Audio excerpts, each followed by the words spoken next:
오늘은 거룩한 분노를 사명으로 라는 제목으로 하나님의 말씀 나누려고 합니다. 우리는 가끔 분노를 악한 감정으로만 봅니다. 그런데요, 사실 의로운 분노도 있습니다. 어제가 60 민주항쟁 30주년 되던 해였습니다. 젊은이들이 민주화를 외치다 명동 성당에 들어가서 피신할 때 고 김수환 추기경과 수녀님들이 경찰들을 막았습니다. 그리고 이런 기자회견을 추기경 님이 하셨죠. 이 학생들을 잡아가려면 먼저 저를 밟아야 합니다. 저를 밟고 나면 우리 수녀님들이 버틸 겁니다. 수녀님들을 밟고 난 뒤에야 학생들을 잡아갈 수 있을 것입니다. 결국 공권력은 카톨릭의 상징인 명동 성당을 어찌할 수 없어서 돌아갔습니다. 이 안에 고 김수환 추기경의 분노가 없었을까요? 저는 있었을 거라고 생각합니다.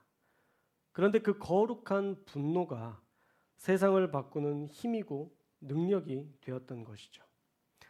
저는 세상을 바꾸는 거룩한 분노가 있다고 믿습니다.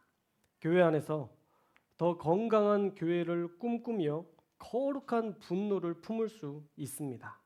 그러나 거룩한 분노는 거룩한 형태로 나타나야 그 거룩함을 인정받을 수 있는 것입니다. 자, 오늘 말씀에서도 바울의 거룩한 분노가 나옵니다. 우리 16절의 말씀 함께 읽어볼까요? 16절 말씀 시작. 바울이 아덴에서 그들을 기다리다가 그 성에 우상이 가득한 것을 보고 마음에 격분하여. 아멘. 자, 바울은 실라와 디모데가 이 아덴으로 오기까지 기다리다가 이렇게 혼자 남겨져 있었습니다. 그러면서 이 낯선 땅에 홀로 남겨진 시간이 처음이라 외롭기도 하고 또 한편으로는 실라와 디모데의 안부에 대해서 염려하는 마음으로 조용히 그 며칠을 보내려 했을 것입니다. 그러다가 그 주변 지역을 돌아보니까 어때요?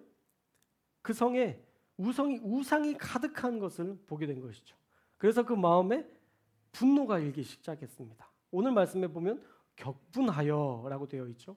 마음에 격분이 일기 시작한 거예요. 아덴이라는 지역 잘 아시겠지만 고대 그리스도의 수도이고요. 헬라 문화의 중심지였습니다. 이 아덴 중심에 아크로폴리스 광장이 있었는데 거기에 여러분들 잘 아시는 파르테논 신전과 에레크테움 신전들 외에도 수많은 신전들이 가득했던 도시입니다. 우리도 가끔 여행을 나가서 보면 이 절이나 또 어떤 신전을 모시는 그런 곳에 보면 뱀을 숭배하거나 또 유명한 그런 곳에 보면 그런 우상들을 숭배하는 모습들을 보면서 마음에 가끔 격분하는 성도님들이 종종 계신데 아마 바울이 그런 마음이었을 거예요. 그러나 아무리 격분해도 거기에 낙서를 하거나 그걸 깨부시면 그때부터는 우리 기독교가 되게 수준 낮은 종교가 되는 거예요. 그래서 여러분 낙서하지 않기를 주님의 이름으로 축복합니다. 대적 기도는 할 수 있어요. 근데 소리내서 통성기도를 하시면 안 돼요. 네, 그러니까 우리가 그런 마음으로 그들을 배려하는 마음으로 하지만 그 땅 가운데 하나님의 복음이 심어지기를 기도하는 그런 기도 꼭 필요한 것이죠. 어떻든 이 격분이라는 단어를 성경 버전마다 조금 다양하게 표현을 했는데요. 원문을 직역하면 그의 속에 있는 그의 영이 분노로 타오르고 있었다라고 직역할 수 있고요. 킹 제임스 버전 성경은 그의 영이 그 안에서 자극되었다라고 번역하고 있고요. 영어 성경은 내면의 분노라고 설명하기도 합니다. 결국 우상 숭배가 그의 영이든 그의 감정이든 이 바울을 자극하는 자극제가 되었다는 거예요. 그런데 이 분노가 나쁜 감정이냐? 꼭 그렇지 않다는 거예요. 우리는 분노를 꼭 나쁜 감정으로만 이해하는 경우가 있는데요. 거룩한 분노는 거룩하게 쓰일 수 있습니다. 바울처럼 하나님을 생각하면서 안 되겠다. 내가 여기에서도 복음을 전해야 되겠다. 라고 생각을 하고 복음을 전했다면 그것은 거룩한 분노로 거룩한 사역에 동참하게 되는 귀한 동력이 되는 것입니다. 어쩌면 바울과 디모데가 오는 기간에는 조금 쉬려고 마음 먹었을지 모르겠는데 복음이 필요한 땅이라는 생각과 이 거룩한 분노 때문에 복음을 다시 전하기 시작했습니다. 그래서 먼저 회당에 가서는 유대인들과 변론했고요. 장터에 가서는 만나는 사람마다 다 변론하기 시작했습니다. 우리 17절도 읽겠습니다. 17절 시작. 회당에서는 유대인과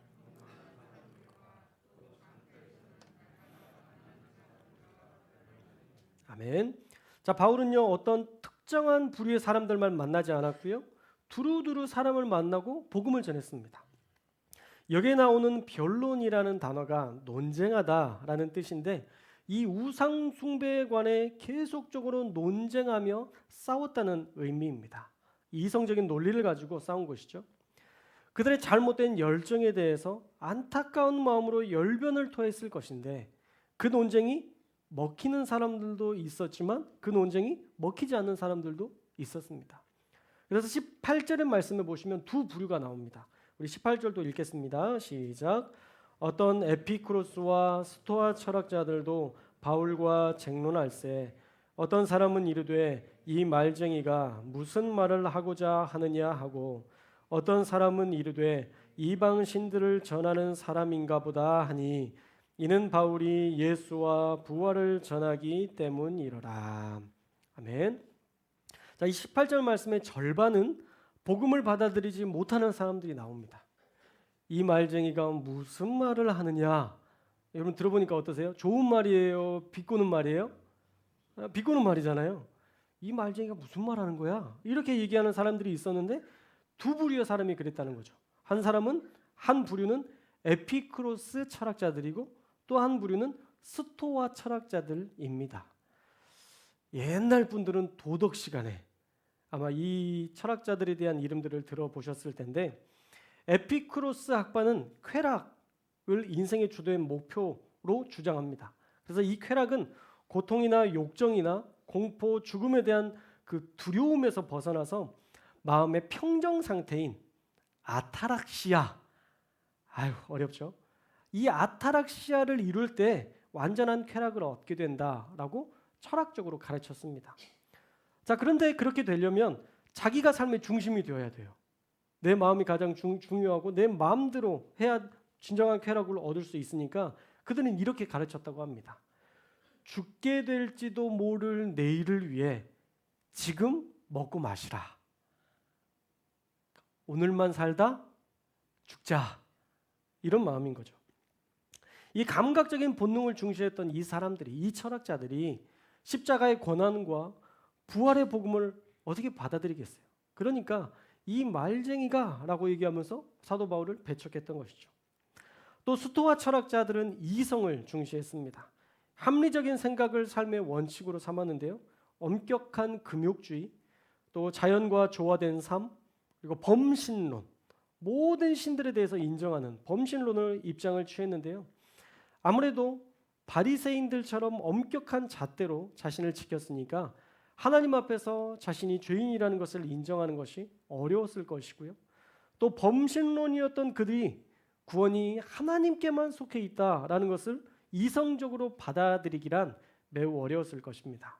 그러니까 감각 중심의 철학자들과 이성 중심의 철학자들이 바울의 복음을 어떻게 수긍하고 받아들일 수 있었겠어요? 그래서 이 말쟁이가 무슨 말을 하는 거야? 라고 무시하며 하나님의 복음을 받아들이지 못했다는 것이죠. 그런데 그들 중에 어떤 이들은 진지하게 받아들이면서 진리를 수용하는 사람들도 있었습니다. 18절 중반부에 보시면요. 어떤 사람은 이르되 이방신들을 전하는 사람인가 보다 하니 이는 바울이 예수와 부활을 전하기 때문이로라 라고 말씀하잖아요. 철학자들 말고 이제 그 외에 어떤 이들은요. 바울이 전하는 예수와 이 부활의 복음을 받아들이려는 그런 평안의 사람이 있었다는 것입니다. 우리 19절과 20절도 읽겠습니다. 19절과 20절 시작.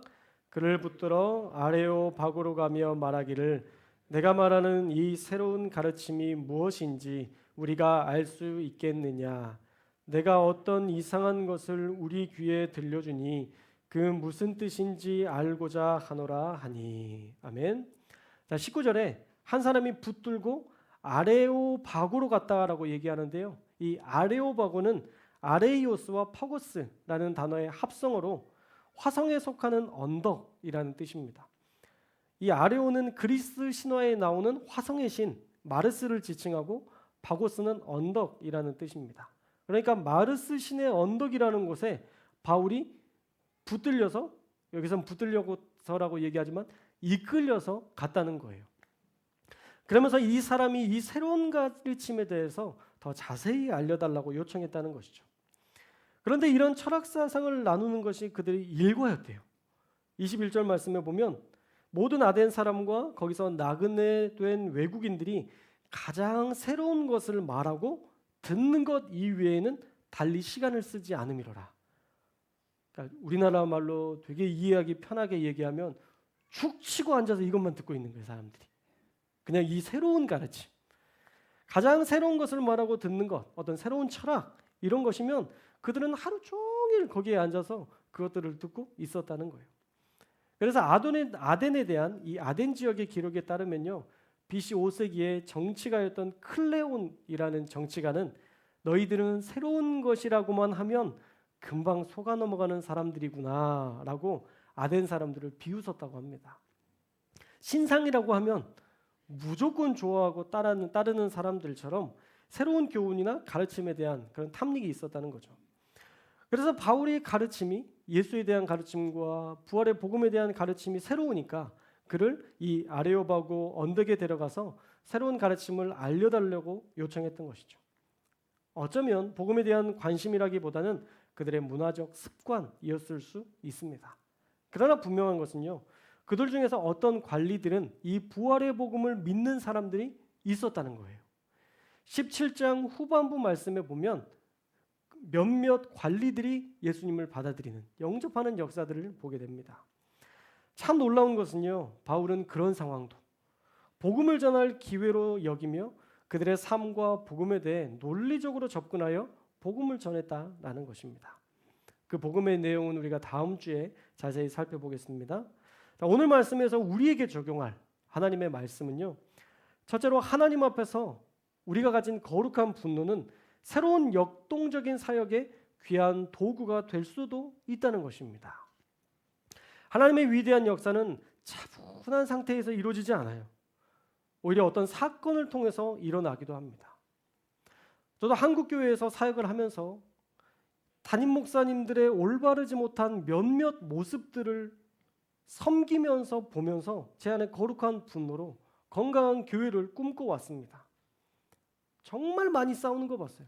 원로 목사님과 담임 목사님이 싸우고, 담임 목사님과 성도들끼리 싸우고, 성도와 성도 간에 싸우는 모습을 하도 많이 봐서 교회가 싸우는 것에 진절머리가 납니다. 그래서 교회 안에서 싸우는 것이 사실 제 마음에 용납이 안 돼요.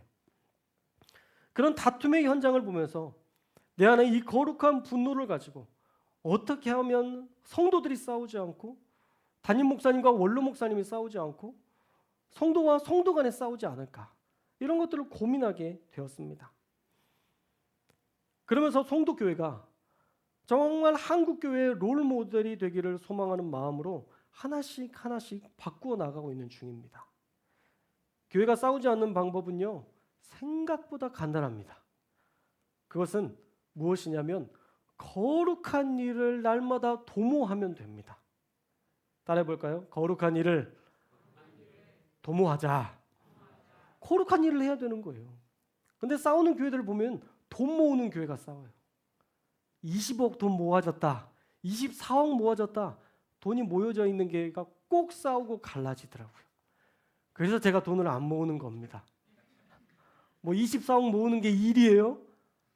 일이겠죠? 그러나 제가 싸울까 봐 돈을 못 모으고 있는 거예요. 제 진심을 안아주시기를 주님의 이름으로 축복합니다. 여러분, 거룩한 일을 도모하면요, 싸울 일이 없어요. 재정을 모으는 게 교회의 핵심 가치가 되면 교회는 부패하게 되어 있습니다. 정체되게 되어 있어요. 그래서 거룩한 일을 찾고 그 일에 헌신해야 되는 것입니다. 사도 바울처럼 거룩한 분노를 가지고서 거룩한 사역을 감당해야 그냥 논쟁하는 것이 아니라 복음을 전하는 위대한 일들을 하게 되는 것입니다. 우리 교회가 이제 그런 일들을 계속 꿈꾸고 하나씩 하나씩 해 나가려고 하고 있어요. 이번 춘천 에민원 사역 여러분들이 많이 동참하셔서 즐거운 하나의 추억들을 우리가 또 만들었으면 좋겠어요.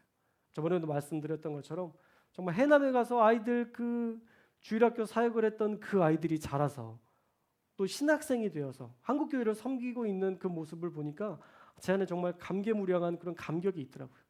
우리가 그런 일들을 감당하여서 정말 거룩한 일을 도모하여서 하나님께서 일하시는, 하나님께서 역사하시는, 우리가 싸우되 성도와 담임 목사가 싸우고 성도와 성도끼리 싸우는 교회가 아니라 우리가 사탄과 대적하여 싸울 수 있는, 그래서 그 사탄을 능히 거룩한 능력으로 이겨내는 우리 교회 될 수 있기를 주님의 이름으로 축원합니다.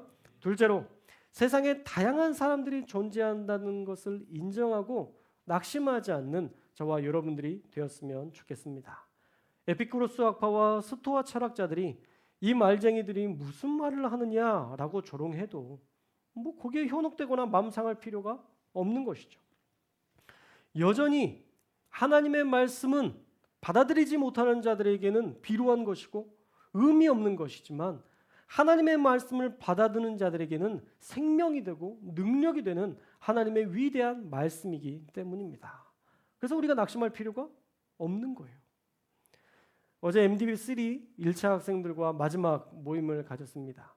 커피숍에서 함께 질의응답처럼 이야기하는 시간을 갖는 줄 알았는데 갑자기 도착했더니 말씀을 전해주시라고 그래서 말씀은 좀 빨리 좀 전해달라고 준비를 해달라고 말씀하셨는데 가서 막 말씀을 준비하니까 얼마나 당황했는지 몰라요. 그래도 말씀을 잘 전하고 이야기를 나눴는데 어떤 분이 오셔서 저에게 그런 상담을 하시더라고요.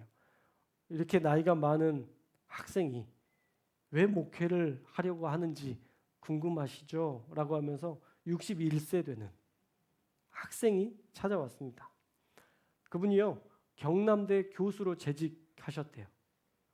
핵에 관련된 일들을 다루셨던 과학 분야의 탁월한 그런 교수였습니다.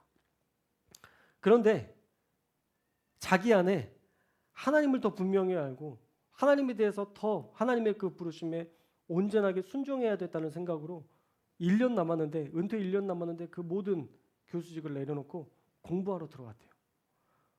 너무 어렵대요. 맨날 가르치다가 자기가 가르침을 받고 숙제를 하려고 하니까 너무 어렵대요.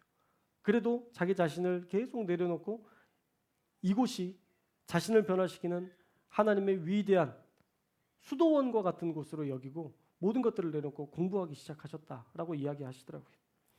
새로운 세상을 경험하고 있다고 합니다. 영적인 새로운 세계를 경험하며 매일 변화되고 매일이 새롭답니다. 여러분, 하나님은요, 우리 가운데 여전히 이렇게 일하시는 하나님이세요. 놀랍게 일하시고 변하지 않을 것 같은 사람을 바꾸시는 하나님이시고 우리 가운데 이 연약함과 부족함들 늘 돌보시면서 우리도 새로운 사람으로 날마다 바꿔가시는 그런 하나님이신 줄 믿습니다. 하나님이 어떻게 바꾸실지 몰라요. 그러니까 우리가 낙심할 필요가 없는 거예요. 우리 교회에 낙심하지 않기를 주님의 이름으로 축원합니다. 우리 교회가 너무 작으세요? 우리가 삼각교회니까 여의도 순복음교회보다 조금 모자라 보이나요? 여러분 그런 생각하지 마세요. 저는 우리 교회가 여의도 순복음교회보다 훨씬 좋은 교회라고 생각합니다. 할렐루야. 인정하는 분들이 별로 없는 것 같네요. 괜찮습니다. 전 낙심하지 않아요. 저는 우리 교회가 가장 좋은 교회라고 저는 확신하고 있기 때문에 여의도 순복음교회에서 뭐 어떤 일이 있어도 그건 다 하고 상관없어요. 그냥 우리 교회가 즐겁고 우리 교회가 행복하고 우리 교회가 좋은 일들을 같이 하면서 재밌게 사역하고 국수 먹고 떡 먹고 좀 그러면 돼요. 우리끼리 행복하면 되지 뭐 다른 교회 보면서 비교한다면 열등감 가질 필요가 뭐 있어요. 저는 우리 교회가 한국에서 제일 좋은 교회인 줄로 믿습니다. 저는 우리 교회 성도들이 한국 교회에서 제일 좋은 성도인 줄로 믿습니다. 저는 우리 교회에 제가 제일 좋은 목사가 되려고 애쓰고 있습니다. 할렐루야. 여러분 그거면 되는 거잖아요. 전 그거면 돼요. 더 위대한 거 꿈꾸지도 않고요. 바라지도 않아요. 하나 바라는 거 있다면 이번 국내 선교에 좀 많이 참석하셨으면 좋겠다. 뭐 그런 바람? 그 정도 외에는 저는 그렇게 큰 꿈을 꾸지 않습니다. 사랑하는 여러분, 낙심하지 마십시오. 받아들이지 못하는 사람들이 참 많죠. 우리의 자녀들이 받아들이지 않을 때 참 낙심되죠. 우리 주변의 이웃들이 아무리 애써도 변화되지 않는 것 같으면 낙심되죠. 그러나 여러분, 그것은 낙심할 일이 아니라 그것은 기도할 일입니다. 할렐루야. 낙심해서 그들을 포기할 일이 아니라 그들을 위해서 더 기도해야 될 때라는 하나님의 사인인 거예요. 그래서 여러분 기도하십시오. 기도에 낙심하지 말고 하나님 앞에 간구하십시오. 그러면 하나님은 우리를 위해서 그 어느 때에 그들을 바꿀 수 있는 놀라운 기회를 더하여 주시고, 교수직을 내려놓고 신학교를 가는 그 사람들처럼 자신의 삶의 모든 쟁기와 모든 것들을 내려놓고 하나님께 나아가는 그런 여러분의 자녀, 여러분의 이웃이 될 줄로 믿습니다. 그래서 우리가 전해야 되는 거예요. 기회가 되면 전하고 아니라고 말고, 또 기회가 되면 전하고 아니라고 하면 말고, 또 기회가 되면 전하고 아니라고 하면 말고. 그래요. 계속 그러다가 어느 순간 딱 받아들이면 되는 거잖아요. 낚시 한번 딱 던졌는데 안 잡혔어. 에이, 안 되겠네. 그리고 접으세요? 보니까 6시간, 7시간씩 낚시하시더라고요. 또 던지고 또 던지고. 그러는 거예요. 그게 우리의 사명이고 그게 전도의 온전한 모습입니다. 구원을 받아들일 때까지 때를 얻든지 못 얻든지 전했던 바울처럼 우리도 그렇게 복음을 전할 수 있었으면 좋겠습니다. 한 주간 여러분 안에 있는 거룩한 분노로 여러분들이 새로운 꿈을 꾸셨으면 좋겠어요. 복음을 받아들이지 않아도 낙심하지 않고 그들을 위해서 끝까지 기도하고 전하는 그런 사명자로 살았으면 좋겠습니다. 그래서 우리 교회가 날마다 하나님 때문에 감격하는 그런 성도들이 많아지는, 하나님의 꿈을 이루어드리는 교회로 날마다 도약해 나아가는 우리 교회 될 수 있기를 주님의 이름으로 축복합니다. 기도하겠습니다.